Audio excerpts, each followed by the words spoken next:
Y eso debería plantear a cada uno de nosotros un montón de preguntas sobre el origen de la civilización.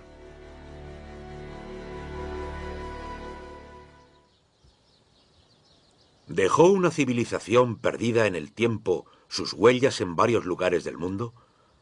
Sacerdotes egipcios contaron al filósofo griego Platón que dicha civilización había existido hace 12.000 años, pero según la ciencia, esta civilización no apareció hasta hace 5.000.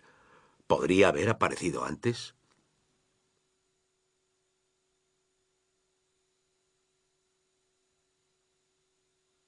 El investigador John West descubrió en Egipto que la Esfinge no sufrió la erosión de la misma manera que sus alrededores, erosionados por arena y vientos del desierto. Al contrario, la Esfinge presenta marcas de erosión redondeadas, ondulantes. No hay que ser geólogo para mirar y ver quién puede ser responsable de ese tipo de erosión. Solo agua vertida a mares por encima de los muros del recinto podría haber producido esos contornos redondos.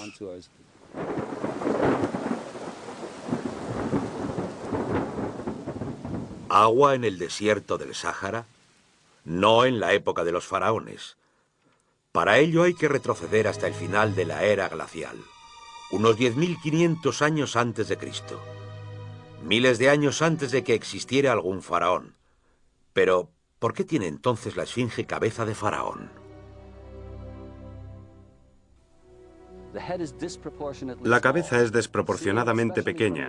Vista particularmente desde el aire, se ve que el cuerpo de la Esfinge es largo y aplanado, y la cabeza parece como un alfiler encima de él. Para nosotros esto es una indicación de que la cabeza ha sido reesculpida. En otras palabras, en un momento dado de su larga historia, la cabeza era redonda. John West cree que la Esfinge fue originariamente un enorme león que un desconocido grupo de escultores esculpió en la roca miles de años antes de Cristo. Sufrió la erosión cuando al final de la era glacial cambió el clima causando lluvias incesantes durante siglos. Solo miles de años después esculpieron los faraones su cabeza a su propia imagen.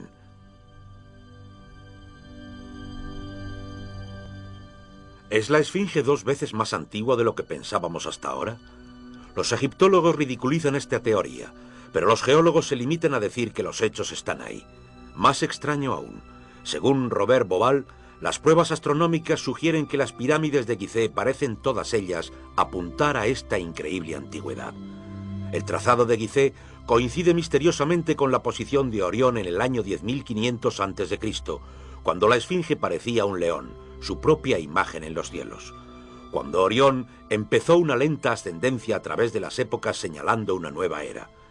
El ajuste de Orión a esa fecha distante corresponde precisamente con las 3 pirámides pequeñas detrás de las mismas pirámides. Y hay otros muchos hechos sorprendentes que proporciona la astronomía.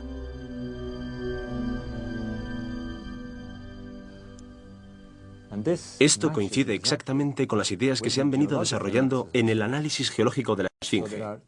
Así que hay justo 2 ciencias indicando que la Esfinge podía ser de hace 10.500 años antes de Cristo.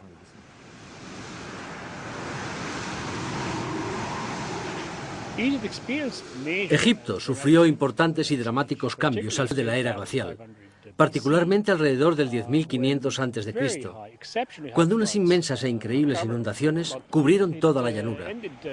Terminaron tanto con el valle del Nilo como con el delta en general. 10.500 años antes de Cristo, época de inundaciones. ¿Podrían los diseñadores de Gizeh señalar esa distancia en el tiempo? La época en que el mito cuenta que el dios Osiris y sus ayudantes ascendieron del caos para traer los primeros frutos de la civilización. ¿De dónde venían?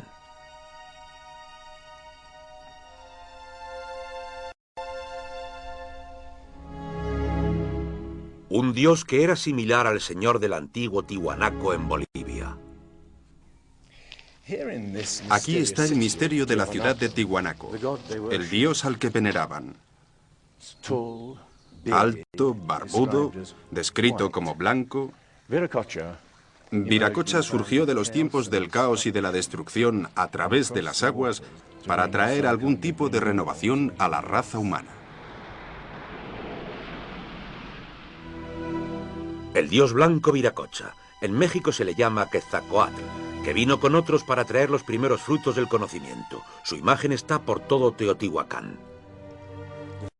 La serpiente emplumada, símbolo enigmático del dios Quetzalcóatl, quien vino al este después de tremendos cataclismos para traer la civilización a esta parte del mundo. ¿Podrían los dioses como Osiris, Viracocha y Quetzalcóatl haber sido personas reales que vinieron de muy lejos? ¿Supervivientes de un cataclismo que había destruido sus hogares y civilización? La pregunta que nos hacemos es la siguiente. ¿Existió alguna remota civilización sin identificar que conectó Egipto, México y Sudamérica y dejó sus huellas, sin embargo, difíciles de identificar en un tipo de conocimiento? Tomándolo aisladamente, estoy de acuerdo, cada trocito de prueba revela poco. Pero consideremos todos estos elementos en común juntos. En ambas civilizaciones había enormes pirámides alineadas exactamente con los puntos cardinales, incorporando conocimientos avanzados de matemáticas. Ambas demostraron tener un conocimiento increíble de astronomía, expresado en los grandes monumentos sagrados que erigieron. Aunque no conocían ni la polea ni la rueda, ambas podían construir utilizando grandes piedras finamente unidas en un estilo único de construcción, con esquinas en forma de L y abrazaderas de metal. Y ambas culturas utilizaron el procedimiento de momificación para preservar y honrar a sus muertos. Aquí se encontró una nueva e increíble pista cuando la doctora Labanova, de la Universidad de Ulm, descubrió para su sorpresa que muchas momias de Egipto contenían cocaína y nicotina, originarias de Sudamérica. Recibí montones de cartas que eran casi amenazantes, cartas insultantes, que todo eso no tenía sentido, que estaba fantaseando, que era prácticamente imposible, porque estaba comprobado que antes de Colón esas plantas no se encontraban en ningún otro sitio excepto en América.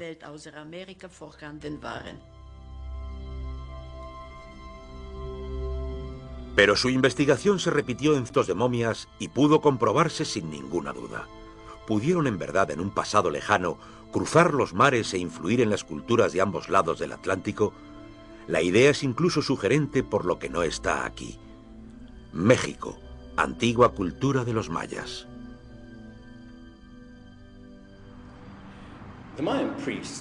Los sacerdotes mayas tenían mesas para predecir los eclipses de sol y de la luna.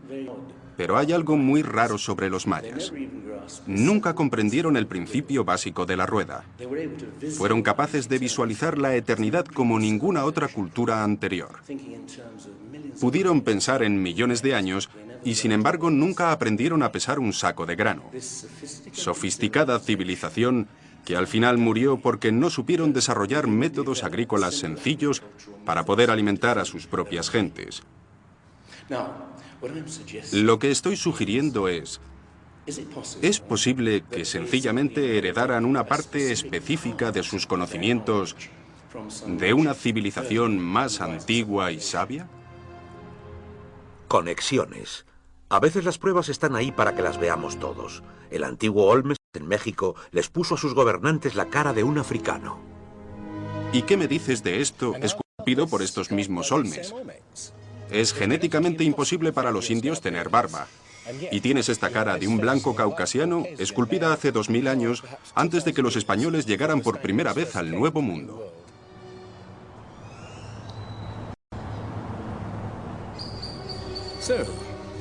Caras de África y del Cáucaso, esculpidas muchos siglos antes de la llegada de Colón. ¿De dónde vienen? ¿Cómo llegaron hasta aquí? ¿Cómo llegaron a influir en la cultura más antigua de Centroamérica, la cultura madre de México?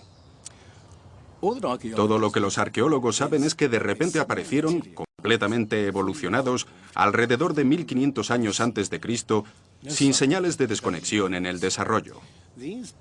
Esta gente, cuya expresión característica eran enormes caras esculpidas en piedra, cabezas de caucasianos y africanos, parecen haber aparecido de no se sabe dónde. Oaxaco, antigua ciudadela del Monte Albán. Aquí, más al sur de México, se encuentra lo que parece el último registro de estos hombres misteriosos.